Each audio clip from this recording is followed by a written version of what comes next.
সোনারগাঁওয়ের কাজপুরের সামান্য বৃষ্টিতে সড়কে হাঁটু পানি, চরম জনদুর্ভোগ, দ্রুত নিষ্কাশনের দাবি এলাকাবাসীর। নারায়ণগঞ্জের সোনারগাঁও উপজেলার কাজপুর ইউনিয়নের সোনাপুর সড়কে সামান্য বৃষ্টিতে জলাবদ্ধতা সৃষ্টি হয়ে জনদুর্ভোগ চরমে পৌঁছেছে। একটু বৃষ্টি হলে রাস্তাটির বিভিন্ন স্থানে হাঁটু পানি জমে যায়, যা দীর্ঘদিনের একটি স্থায়ী সমস্যার রূপ নিয়েছে। স্থানীয় সূত্রে জানা গেছে, সোনাপুর সড়কটি অত্যন্ত জনবহুল ও গুরুত্বপূর্ণ একটি যাতায়াত মাধ্যম। এই রাস্তা দিয়ে প্রতিদিন শত শত যানবাহন ও হাজার হাজার মানুষ যাতায়াত করে, কিন্তু সামান্য বৃষ্টি হলে পানি জমে জলাশয়ের মতো অবস্থা তৈরি হয়। ফলে প্রতিদিন চরম দুর্ভোগ পোহাতে হয় স্কুল কলেজের শিক্ষার্থী, কর্মজীবী মানুষ ও সাধারণ পথচারীদের।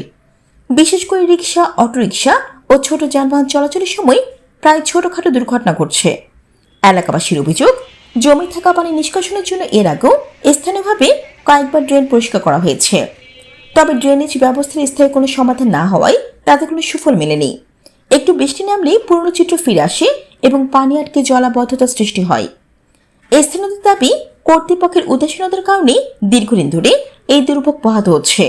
অবিলম্বে কার্যকর পদক্ষেপ নিয়ে সোনাপুর সড়কে স্থায়ী পানি নিষ্কাশনের ব্যবস্থা করার জন্য সংশ্লিষ্ট দপ্তরের প্রতি জোর দাবি জানিয়েছেন এলাকাবাসী।